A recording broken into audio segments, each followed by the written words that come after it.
건강검진을 하고 암 진단을 받았습니다. 남편은 위로는커녕 산악회에 더 자주 나가기 시작했고 그의 등산복에서 발견된 향수 냄새 그리고 호텔 영수증은 제 가슴을 무너뜨렸습니다. 안녕하세요. 저는 시장에서 30년간 반찬 가게를 운영해온 김영숙입니다. 제 나이 62. 이제는 가게를 정리하고 항암 치료를 받고 있습니다. 오늘은 제 이야기를 들려드리려고 합니다. 매일 새벽 4시, 저는 30년째 같은 시간에 일어났습니다. 창밖으로 달빛이 희미하게 비치는 그 시간, 남편은 아직 깊은 잠에 빠져 있죠. 조용히 일어나 세수를 하고 머리를 단정히 빗어 넘기면서 하루를 시작했습니다. 시장으로 향하는 골목길은 늘 어둡고 조용했지만 저는 한 번도 무섭다고 생각하지 않았습니다. 그 길은 제게 희망으로 가는 길이었으니까요.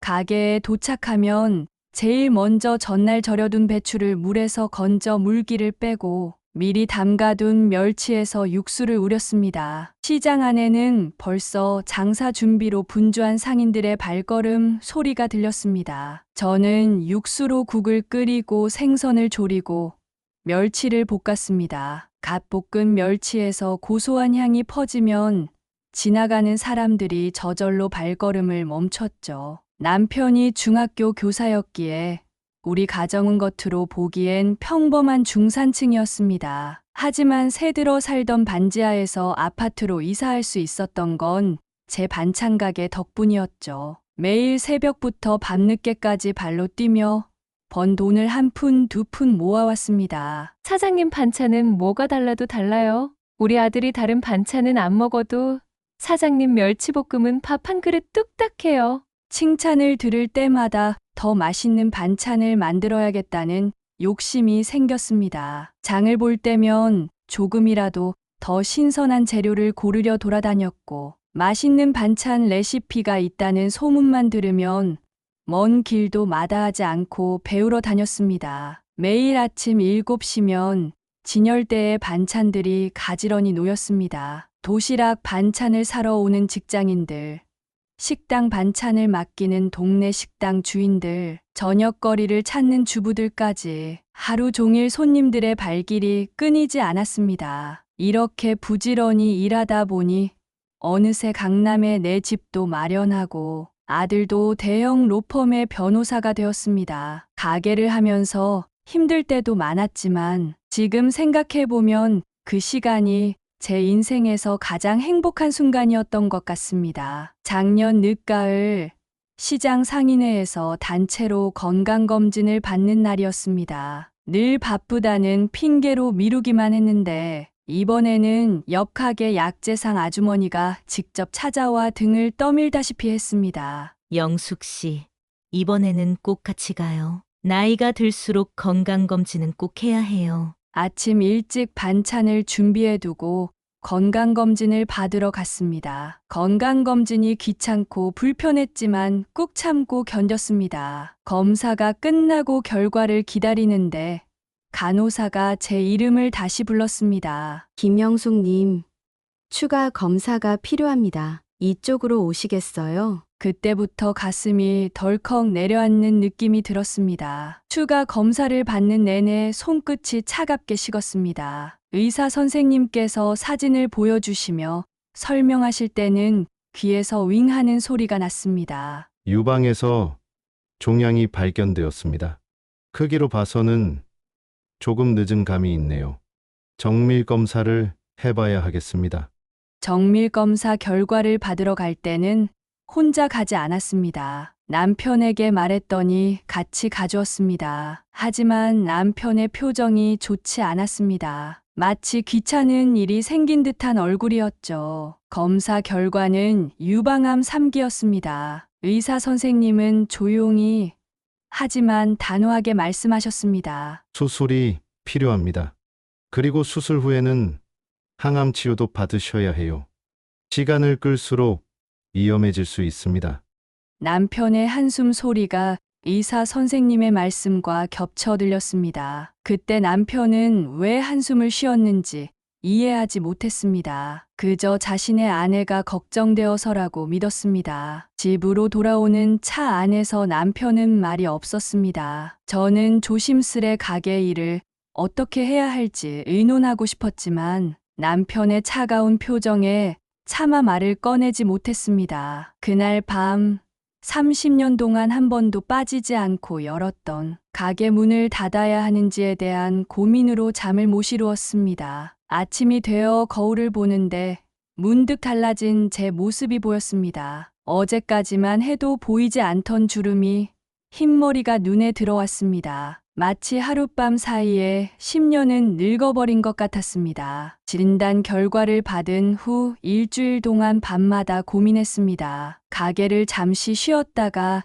다시 시작할 수는 없을까? 아니면 누군가에게 맡겨두고 치료를 받을 수는 없을까? 하지만 현실은 냉정했습니다. 의사 선생님 말씀으로는 수술 후 6개월에서 1년까지는 정상적인 생활이 어렵다고 했습니다. 남편에게 가게 정리 이야기를 꺼냈을 때 남편은 신문을 보다 말고 고개를 들었습니다. 알아서 해.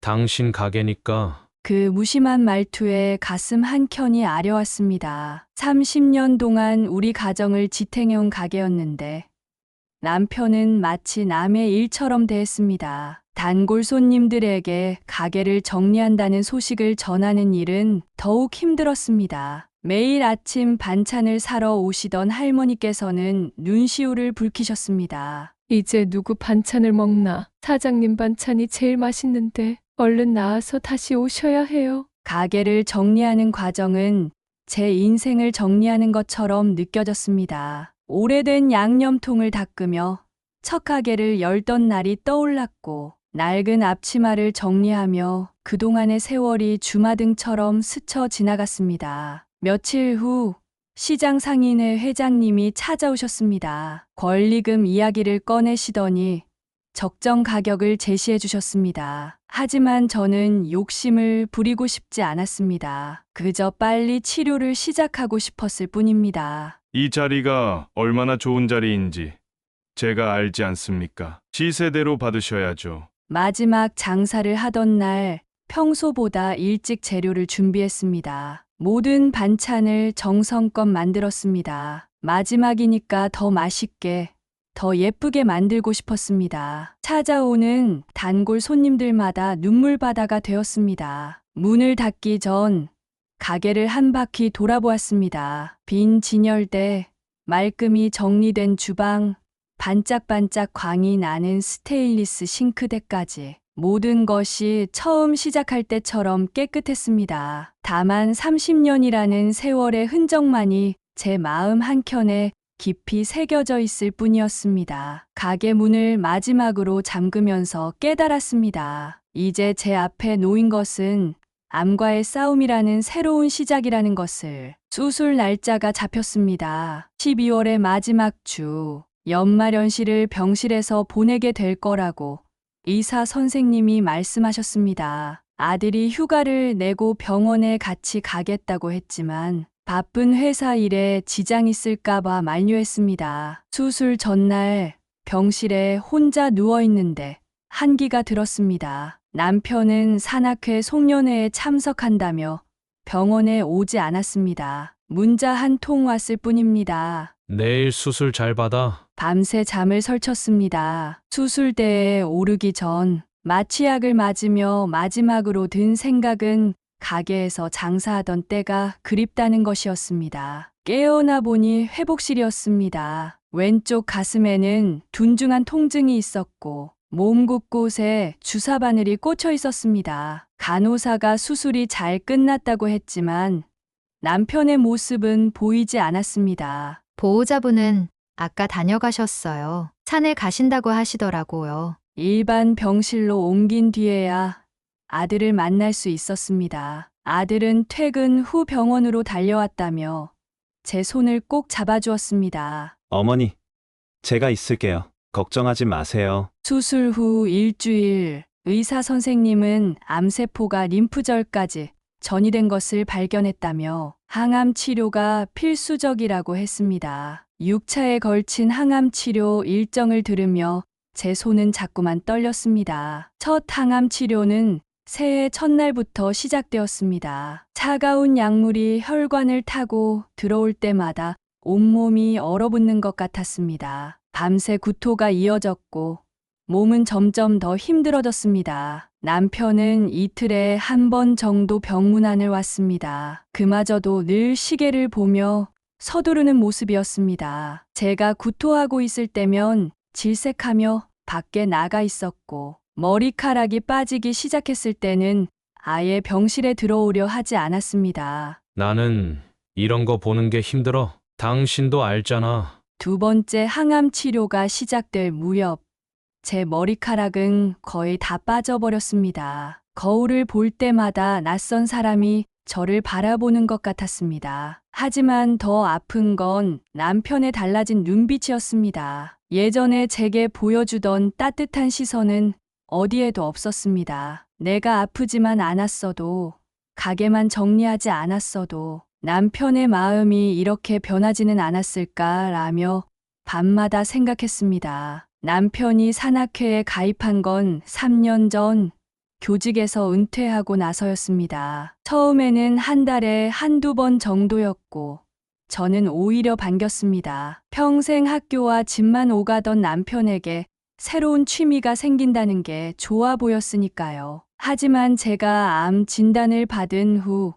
남편의 산행은 더 잦아졌습니다. 이제는 일주일에 두세 번씩 산에 갔고 때로는 1박 2일 산행을 간다며 집을 비우기도 했습니다. 내 평생 처음으로 취미가 생겼는데 당신도 이해해줘. 항암 치료로 힘들어하는 저를 두고 떠나는 남편을 볼 때마다 서운했지만 말을 꺼내기가 조심스러웠습니다. 혹시나 제가 투정을 부리는 것처럼 보일까봐, 아픈 사람 심정으로 남편을 속박하는 것처럼 보일까봐 걱정됐습니다. 남편의 산악회 활동이 수상쩍게 보이기 시작한 건 어느 날 아침 빨래를 정리하다가 향수 냄새가 은은하게 밴 등산복을 발견하고 나서였습니다. 남편은 평생 향수를 써본 적이 없는 사람이었습니다. 그러고 보니 전화기를 자주 확인하는 모습도 눈에 띄었습니다. 식사 중에도 문자가 오면 은근슬쩍 자리를 피했고 통화할 때는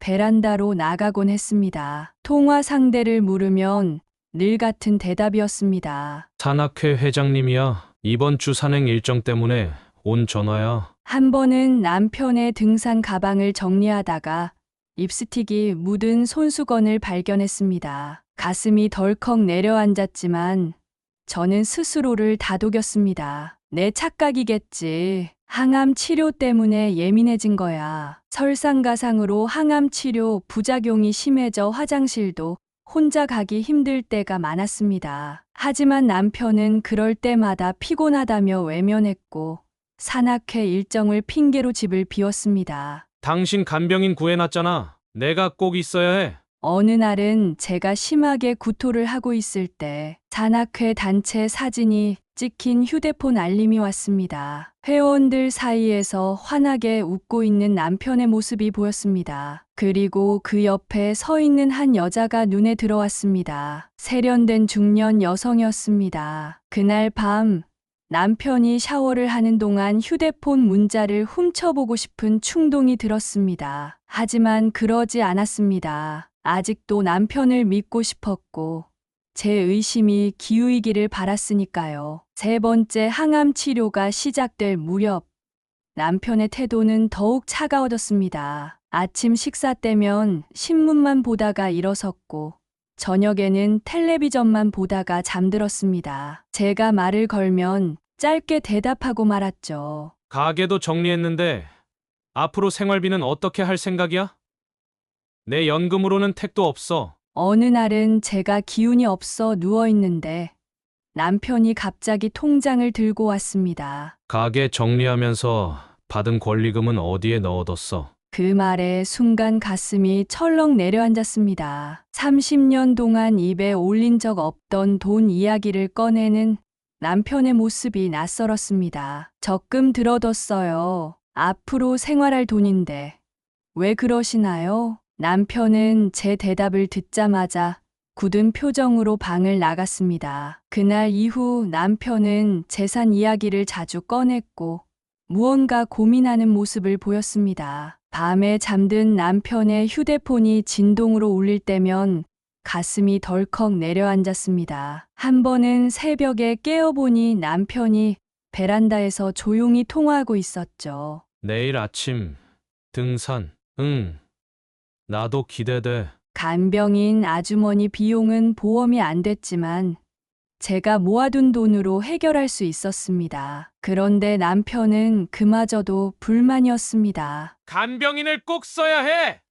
돈도 돈이지만 남이 집에 있는 거 불편해. 간병인 아주머니가 절 씻겨주실 때 문득 거울에 비친 제 모습이 한없이 초라해 보였습니다. 빠진 머리카락, 야위어가는 얼굴, 까맣게 변한 손톱, 남편이 절 외면하는 게 이해가 되기도 했습니다. 하지만 남편의 태도는 점점 더 냉랭해졌습니다. 제가 밤에 통증 때문에 신음할 때면 짜증을 내며 다른 방으로 가버렸고, 앞으로의 생활비 이야기만 나오면 한숨부터 쉬었습니다. 그러던 어느 날 남편의 등산 배낭을 정리하다가 영수증 하나를 발견했습니다. 시내 유명 레스토랑의 저녁 식사 영수증이었습니다. 날짜는 제가 2번째 항암 치료로 심하게 아팠던 날이었죠. 2인분 주문에 와인까지 나이트 커플 세트 메뉴였습니다. 손이 떨려왔습니다. 이제는 더 이상 의심이 아니었습니다. 하지만 제가 할 수 있는 게 없었습니다. 암과 싸우느라 이미 지쳐 있었고 남편을 의심하고 추궁할 기운조차 없었습니다. 내가 이렇게 아프지만 않았더라면, 가게만 계속했더라면 이런 일이 없었을까 라며 밤마다 천장을 보며 생각했습니다. 6차 항암 치료를 앞둔 어느 날 아침이었습니다. 간병인 아주머니가 잠시 장을 보러 나간 사이 혼자 거실 소파에 앉아 있었습니다. 그때 남편이 서류 봉투를 들고 들어왔습니다. 평소와 달리 넥타이를 매고 있었고 깔끔하게 면도도 했더군요. 걔를 보니 오전 10시, 평소 같으면 산악회 모임에 나갔을 시간이었습니다. 할 이야기가 있어. 남편은 소파 맞은편에 앉았습니다. 등을 곧게 펴고 앉은 모습이 마치 학교에서 학생을 상담하던 때와 같았습니다. 서류 봉투를 테이블 위에 올려놓는 순간 저는 직감했습니다. 그 안에 무엇이 들어있을지. 이제 재산 분할하고 각자의 길을 가는 게 좋겠어. 순간 숨이 멎는 것 같았습니다. 수십 년 동안 함께 살아온 남편이 제가 항암 치료로 가장 힘들어하는 이 시기에 이혼 서류를 내밀고 있었습니다. 지금 무슨 말씀을 하시는 거예요? 손이 떨려왔습니다. 항암 치료 때문에 검게 변한 손톱이 더욱 초라해 보였습니다. 남편은 마치 오래전부터 준비한 말을 하듯 조목조목 이야기했습니다. 앞으로의 병수발이 너무 부담스러워. 말끝을 흐리는 남편의 목소리에서 거짓말하는 사람 특유의 떨림이 느껴졌습니다. 창밖에서 들어오는 햇살이 갑자기 차갑게 느껴졌습니다. 40년이에요. 우리가 함께 산 세월이 있는데 이러시면 안 되는 거잖아요. 남편은 제 말은 듣지도 않은 채 서류 봉투를 열어 이혼 합의서를 꺼냈습니다. 첫 장을 넘기더니 손가락으로 한 곳을 가리켰습니다. 여기 보면 재산 분할 내용이 있어. 아파트는 팔아서 내가 가지고, 당신 가게 권리금은 당신이 가져가고 각자가 기여한 만큼 가져가자고. 목에서 느껴지는 메스꺼움이 고토할 것 같았습니다. 하지만 그보다 더 큰 구역질이 가슴 한가운데서 올라왔습니다. 남편은 계속해서 재산 이야기를 이어갔지만 제 귀에는 들리지 않았습니다. 그때 현관문이 열리며 간병인 아주머니가 장바구니를 들고 들어왔습니다. 남편은 마치 기다렸다는 듯이 자리에서 일어났습니다. 천천히 읽어보고 결정해. 난 이만 가볼게. 남편이 나가고 난 후 저는 한동안 그 자리에 얼어붙은 듯 앉아 있었습니다. 간병인 아주머니가 걱정스러운 눈으로 저를 바라보았지만 저는 아무 말도 할 수 없었습니다. 테이블 위에 놓인 이혼 서류를 바라보며 생각했습니다. 암이라는 병보다 더 무서운 게 있다면 그건 바로 인간의 변심이구나. 암은 약으로라도 치료할 수 있지만 마음을 떠난 사람은 어떤 약으로도 돌이킬 수 없다는 것을 그날 처음 알았습니다. 이혼 서류를 받은 그날 밤 남편은 평소보다 늦게 들어왔습니다. 산행이라도 다녀온 듯 등산복 차림이었고 여전히 그 은은한 향수 냄새가 났습니다. 제가 소파에 앉아 기다리고 있다는 걸 보고는 잠시 멈칫했지만 이내 무덤덤한 표정을 지었습니다. 이야기 좀 하고 싶어요. 남편은 한숨을 쉬더니 마지못해 앉았습니다. 처음으로 제가 먼저 이야기를 시작했습니다. 왜 하필 지금인가요? 제가 이렇게 아픈 상황인데 치료 끝날 때까지 기다려줄 순 없었나요? 남편은 창밖만 바라보며 대답했습니다. 오히려 지금이어야 해. 당신도 이제 치료 끝나가잖아. 앞으로 각자 새로운 삶을 살아야지. 남편을 바라봤습니다. 40년을 함께 살았지만 이렇게 낯선 눈빛은 처음이었습니다. 새로운 삶이요? 혹시 다른 사람이 생긴 건가요? 남편의 얼굴이 순간 굳었습니다. 손가락으로 소파 팔걸이를 문지르며 대답을 피했습니다. 그 모습에서 이미 답을 읽을 수 있었습니다. 산악회에서 만난 분인가요? 이번에는 남편이 확연히 당황하는 기색을 보였습니다. 제 추측이 맞았던 겁니다. 남편은 자리에서 벌떡 일어났습니다. 당신에게 이야기할 의무는 없어. 우린 이제 남이 될 사람들이니까. 그 말이 가슴을 파고들었습니다. 남이 될 사람들이라니 불과 몇 시간 만에 40년 부부가 남이 된다는 게 이렇게 쉬운 일인가요? 40년 동안 저는 당신 곁에서 한 번도 다른 생각해 본 적 없어요. 가게 할 때도, 아플 때도. 남편의 얼굴이 일그러졌습니다. 그만의 과거 얘기 꺼내면서 동정을 유발하지 마. 난 이미 결정했어. 제 마음 속 깊은 곳에서 무언가가 산산조각 나는 소리가 들리는 것 같았습니다. 남편은 계속해서 말을 이었습니다. 퇴직하고 나서 많이 생각했어. 이제 나도 나만의 행복을 찾고 싶어. 당신과 함께라면 그건 불가능할 것 같아. 나만의 행복이라는 말이 가슴을 파고들었습니다. 우리의 40년은 그에게 행복이 아니었던 걸까요?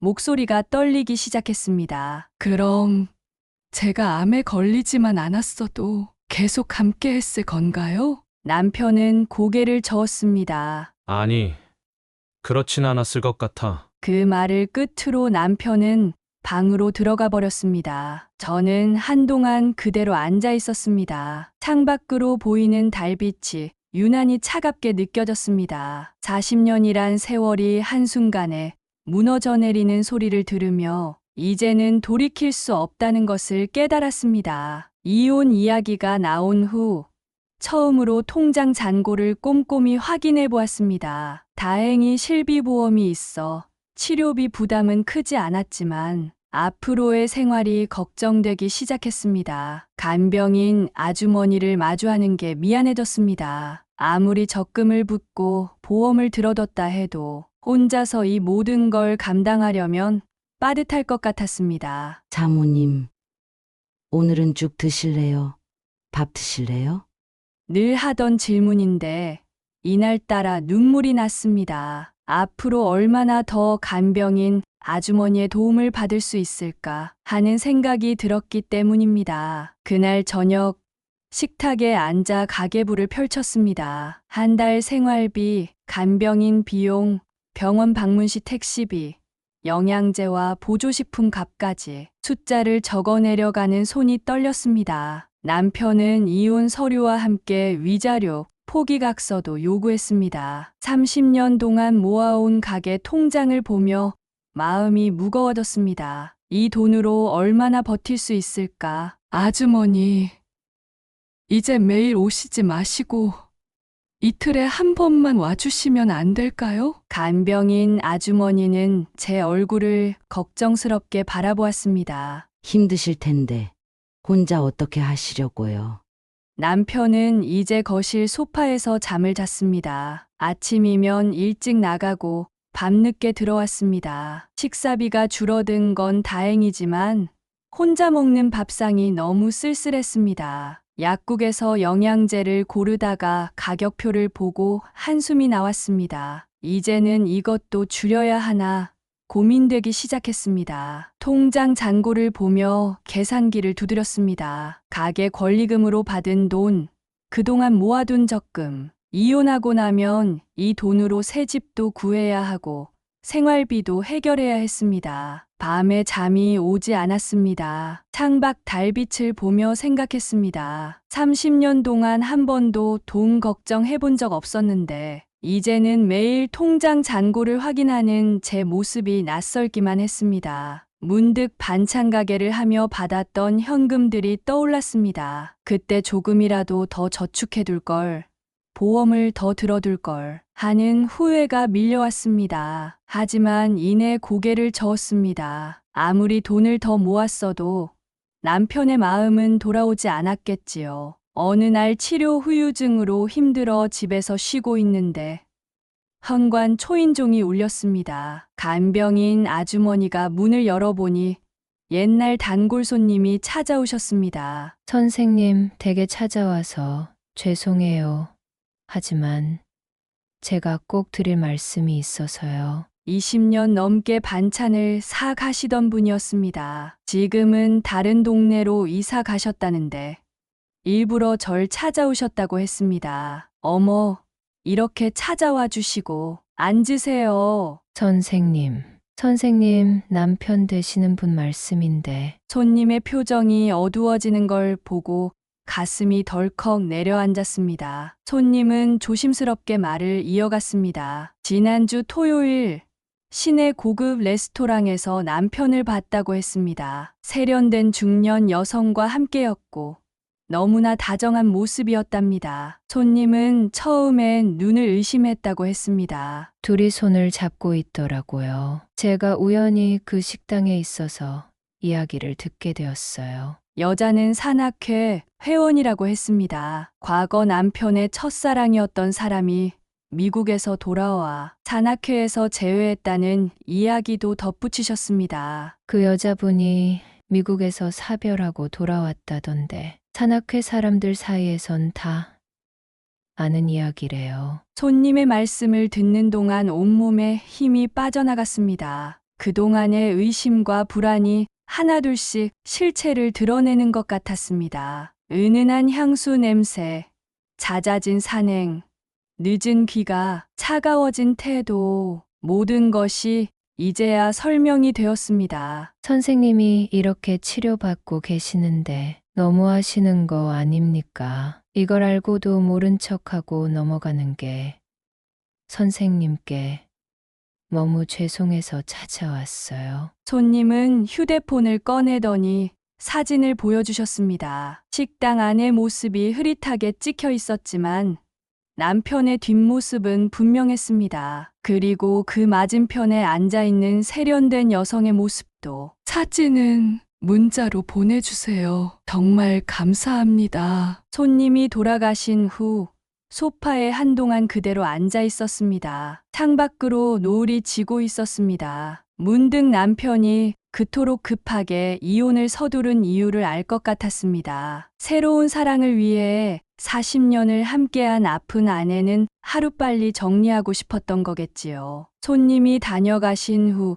이틀 동안 잠을 이루지 못했습니다. 아들에게 이 사실을 알려야 할지 고민됐습니다. 변호사인 아들이 상처받을까봐, 또 아버지와의 관계가 돌이킬 수 없게 될까봐 망설여졌습니다. 하지만 셋째 주 항암 치료를 받으러 병원에 갔을 때 아들이 휴가를 내고 직접 운전해서 데리러 왔습니다. 평소와 달리 유독 제 얼굴을 자주 살피더니 치료 후에 식사하러 가자고 했습니다. 식당으로 가는 길 아버지와 무슨 일이 있냐는 아들의 말에 침묵할 수밖에 없었습니다. 하지만 식사 도중 아들의 추궁에 결국 이야기를 할 수밖에 없었습니다. 아들은 제 이야기를 끝까지 들어주었습니다. 이혼 서류 이야기부터 단골 손님의 제보까지 모든 것을 말했습니다. 아들의 손이 테이블 위에서 부들부들 떨리고 있었습니다. 갑자기 제가 한 이야기를 후회했습니다. 하지만 아들은 이미 변호사의 표정으로 바뀌어 있었습니다. 어머니,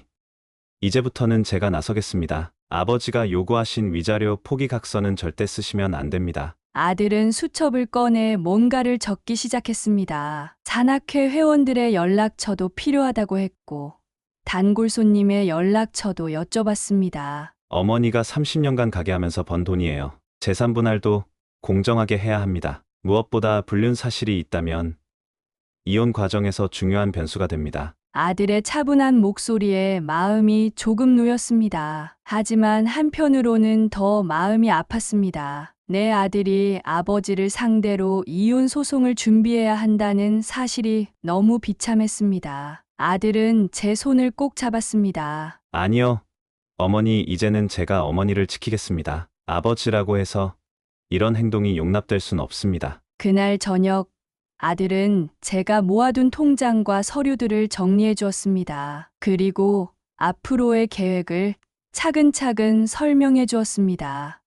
든든했습니다. 그동안 아들이 힘들어 할까봐 말을 꺼내지 못하고 있었는데 이제야 마음 한켠이 조금 가벼워지는 것 같았습니다. 아들은 변호사다운 침착함으로 증거 수집을 시작했습니다. 먼저 산악회 회원들의 연락처를 확보했습니다. 예전 제 가게 단골 손님이었던 산악회 총무님을 통해서였습니다. 총무님은 흔쾌히 도움을 주셨고 그동안 있었던 일들을 상세히 알려주셨습니다. 남편과 그 여자는 늘 산행 때마다 둘만의 시간을 가졌다고 했습니다. 다른 회원들과 어울리지 않고 따로 움직였죠. 때로는 산행이 끝난 후에도 둘이서만 식사를 하러 갔다고 합니다. 총무님이 건네준 산악회 앨범에는 지난 1년간의 기록이 고스란히 담겨 있었습니다. 매번 찍은 단체 사진 속에서 남편과 그 여자는 늘 나란히 서 있었습니다. 결정적인 증거는 뜻밖의 곳에서 나왔습니다. 아들이 살피던 남편의 신용카드 내역에서 수상한 점을 발견한 것입니다. 제가 두 번째 항암 치료를 받던 날 시내 고급 호텔에 숙박 영수증이 있었습니다. 게다가 근처 백화점에서 여성용 선물을 구입한 내역도 함께 있었죠. 아들은 모든 증거를 깔끔하게 정리했습니다. 산악회 회원들의 증언, 카드 사용 내역, 단체 사진들, 그리고 호텔 영수증까지 한 장 한 장 정리될 때마다 30년 세월이 무너지는 소리가 들리는 것 같았습니다. 법정에 제출할 자료들을 챙기면서 아들의 손이 미세하게 떨리는 것을 보았습니다. 변호사로서는 완벽한 증거를 확보했지만 아들로서는 아버지의 배신을 증명해야 하는 고통스러운 순간이었을 것입니다. 밤늦게까지 자료를 정리하던 아들이 마지막 서류를 덮으며 한마디를 했습니다. 이제 법정에서 만나시죠. 그 말에 담긴 무게가 가슴을 짓눌렀습니다. 이제 돌이킬 수 없는 강을 건너고 있다는 것을 실감했습니다. 첫 재산분할 협의는 시내 한 법무법인 회의실에서 시작되었습니다. 아들은 회의실로 들어갔고 남편 측 변호사도 두툼한 서류 뭉치를 들고 자리에 앉았습니다. 저는 회의실 유리창 너머로 그 모습을 지켜보았습니다. 남편 측에서 내민 첫 제안은 아파트 55분할이었습니다. 30년 동안 제가 반찬 가게를 하며 보탠 기여도는 전혀 고려하지 않은 숫자였죠. 게다가 위자료는 한 푼도 줄 수 없다며 오히려 제 병원비 지출 때문에 남편의 퇴직금이 줄어들었다고 주장했습니다. 실질적인 재산 형성은 남편분의 급여로 이루어졌다고 봐야 하지 않을까요? 그 말을 듣는 순간 가슴 한켠이 무너져 내렸습니다. 30년 동안 매일 새벽부터 밤늦게까지 반찬을 만들며 번 돈으로 아파트 대출금을 꾸준히 갚아온 세월을 어떻게 이렇게 쉽게 부정할 수 있단 말입니까? 아들이 들고 온 자료들이 테이블 위에 가지런히 놓였습니다. 그동안 제가 납부한 아파트 대출금 상환 내역, 가계 적금 통장, 권리금 영수증까지 모든 자료가 준비되어 있었습니다. 하지만 남편 측 변호사는 이런 자료들의 신빙성을 문제 삼았고 현금 장사의 특성상 정확한 소득 파악이 어렵다며 의문을 제기했습니다. 첫 협의는 그렇게 평행선을 그린 채 끝났습니다. 집으로 돌아오는 차 안에서 아들은 긴 한숨을 내쉬었습니다. 저는 창밖으로 고개를 돌렸습니다. 퇴직금이나 연금처럼 깔끔하게 정리된 서류가 없다는 이유로 제 30년 세월이 이렇게 쉽게 부정당하는 현실이 서글펐습니다. 두 번째 협의를 앞두고 남편의 태도가 돌변했습니다. 아들을 통해 협상을 하던 남편은 어느 날 갑자기 집으로 찾아왔습니다. 한밤중이었고 술 냄새가 짙게 났습니다. 당신이 나를 이렇게 막다른 길로 모는군. 그날 이후 남편 측의 태도는 더욱 공격적으로 변했습니다. 두 번째 협의에서 남편 측 변호사는 새로운 주장들을 꺼내들었습니다. 제가 반찬 가게를 하면서 매출을 숨겼을 것이라는 의심부터 세무서 신고 내역까지 들춰내며 제 재산 형성 과정에 의문을 제기했습니다. 30년 동안 성실하게 장사하며 한 푼 두 푼 모았던 돈이 마치 불법으로 번 돈처럼 취급되었습니다. 하지만 이때 아들이 결정적인 증거들을 제시했습니다. 호텔 영수증, 산악회 회원들의 증언, 카드 내역, 단체 사진까지 불륜의 증거가 하나둘 공개되자 남편 측의 기세가 꺾였습니다. 세 번째 협의에서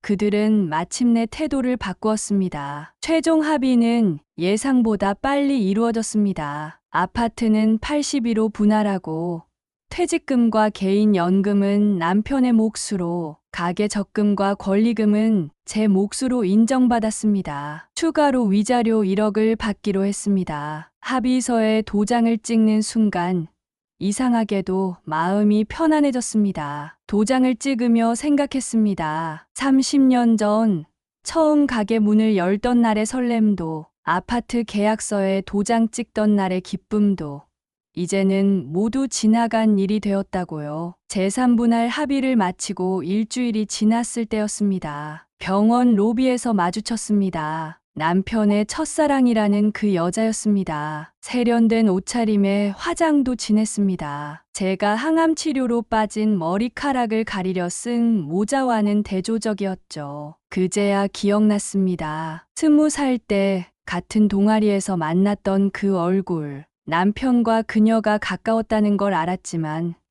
그때는 별로 신경 쓰지 않았습니다. 제가 남편의 선택을 받았다고 생각했으니까요. 그녀는 마치 오래된 친구를 만난 듯 자연스럽게 말을 걸어왔습니다. 미국에서의 생활, 사별 후의 외로움, 우연히 만난 남편과의 재회까지 마치 로맨스 소설의 한 장면처럼 이야기했습니다. 제 존재는 그녀의 이야기에서 한 줄의 각주도 되지 못했습니다. 저는 그저 듣고만 있었습니다. 혀끝까지 올라오는 말들을 삼켰습니다. 30년 전에 제가 그랬듯 지금의 그녀도 자신이 선택받은 사람이라고 믿는 것 같았습니다. 하지만 이제는 알았습니다. 남편에게 우리는 모두 한때의 선택일 뿐이라는 것을. 집으로 돌아오는 택시 안에서 창밖을 바라보았습니다. 항암 치료로 지친 제 모습이 유리창에 비쳤습니다. 문득 웃음이 났습니다. 그녀의 세련된 모습도,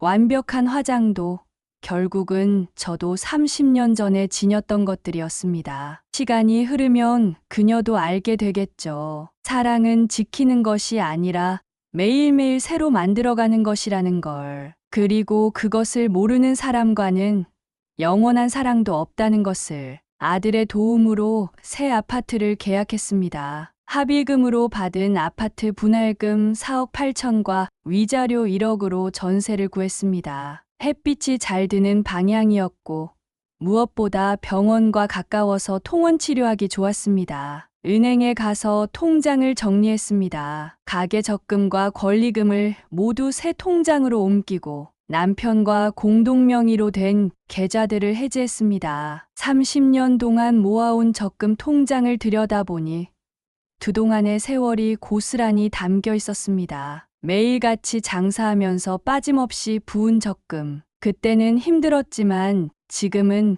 그 돈이 제게 새로운 삶을 살 수 있게 해주었습니다. 이사 당일 짐을 정리하면서 오래된 앨범을 발견했습니다. 결혼식 사진부터 가게 오픈식 사진까지 추억이 담긴 앨범은 아들 집에 맡기기로 했습니다. 새 집에서는 새로운 추억을 만들어가고 싶었습니다. 집 계약금을 치르고 나오는 길에 문득 든 생각이 있었습니다. 이제는 제 이름으로 된 집에서 제가 번 돈으로 온전히 제 삶을 살 수 있다는 것. 짐을 옮기는 날 간병인 아주머니가 끝까지 도와주셨습니다. 이제는 항암 치료도 마지막 단계라 혼자서도 일상생활이 가능했지만 아주머니는 이사만큼은 도와주고 싶다고 하셨습니다. 새집 거실에 짐을 풀면서 처음으로 마음이 편안해지는 것을 느꼈습니다. 이혼 서류에 도장을 찍기 위해 구청에서 만났습니다. 한 달 만에 보는 남편의 모습이 낯설었습니다. 새로 산 양복을 입고 머리도 염색을 했더군요. 저는 항암 치료 끝나고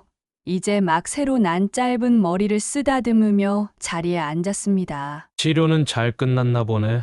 마지막까지 무심한 목소리였습니다. 제 대답을 기다리지도 않고 서류를 꺼내 도장을 찍기 시작했습니다. 저도 묵묵히 서류를 확인하고 도장을 찍었습니다. 도장 소리가 찍힐 때마다 30년의 기억이 한 장씩 찢어져 나가는 것 같았습니다. 마지막 서류를 정리하면서 문득 궁금해졌습니다. 혹시 그때 제가 아프지 않았더라도 같은 선택을 했을지. 하지만 그 질문은 끝내 입 밖으로 꺼내지 않았습니다. 이제는 그 답이 중요하지 않았기 때문입니다. 남편은 서류를 다 정리하고 자리에서 일어났습니다. 짧은 인사도 없이 등을 돌리려는 순간 제가 마지막으로 한마디를 했습니다. 행복하세요. 남편의 발걸음이 잠시 멈칫했지만 곧 아무 일도 없었다는 듯이 걸어갔습니다. 그의 뒷모습을 보며 생각했습니다. 이제 정말 끝이구나. 하지만 이상하게도 슬프지 않았습니다. 오히려 마음 한켠이 차분히 가라앉는 것을 느꼈습니다. 구청을 나서는 길, 하늘이 유난히 맑았습니다. 봄바람이 불어와 새로 난 제 머리카락을 간지렸습니다. 마치 새로 시작하는 제 인생을 축복해주는 것 같았습니다. 택시를 잡으며 생각했습니다. 이제는 정말 제 인생을 살 차례라고. 새 집으로 이사한 지 일주일째 되는 날이었습니다. 작은 베란다에 화분 몇 개를 놓았습니다. 항암 치료가 끝나고 퇴원하면 꼭 꽃을 키워보고 싶었거든요. 창가에 들어오는 햇살이 화분을 비추는 모습이 마음을 따뜻하게 했습니다. 이사 비용을 아끼려고 가구는 많이 들이지 않았습니다. 침대와 식탁, 작은 소파가 전부였죠. 하지만 그게 오히려 좋았습니다. 낯선 공간이지만 제가 하나씩 채워나가는 재미가 있었거든요. 특히 주방은 제 취향대로 꾸몄습니다. 반찬 가게를 하면서 늘 쓰던 도마와 칼은 새로 바꿨습니다. 이제는 저 혼자만의 식사를 준비하는 도구니까요. 아들이 주말마다 와서 필요한 것들을 챙겨주었습니다. 어제는 공기청정기를 사왔더군요. 예전에는 이런 걸 사고 싶어도 눈치가 보여 말도 못 꺼냈는데 이제는 제가 번 돈으로 제 건강을 위해 쓸 수 있다는 게 새삼 감사했습니다. 침실 한쪽 벽에는 작은 액자를 걸었습니다. 제가 좋아하는 시 한 구절이 적힌 액자였죠. 새로운 시작은 언제나 가능하다라는 문구가 매일 아침 눈을 뜨면 제일 먼저 보이도록 했습니다. 저녁이면 동네 공원을 산책합니다. 아직은 체력이 완전히 회복되지 않아 멀리는 못 가지만 매일 조금씩 걸으며 기력을 되찾고 있습니다. 공원 벤치에 앉아 지는 해를 바라보면 이제야 제 인생의 주인이 된 것 같은 기분이 듭니다. 비록 늦은 나이에 찾은 독립이지만 이것도 하나의 축복이라고 생각합니다. 속마음 라디오를 찾아주신 여러분, 오늘 우리는 한 분의 용기 있는 고백을 들었습니다. 새로 피어나는 봄꽃처럼 다시 시작하시는 영숙님의 앞날에 축복이 가득하시길 바랍니다. 여러분의 따뜻한 응원이 필요한 순간입니다. 댓글로 마음을 전해주세요. 구독과 좋아요를 누르시는 순간 2025년 을사년 여러분 모두 부자 되시고 만수무강하실 거예요.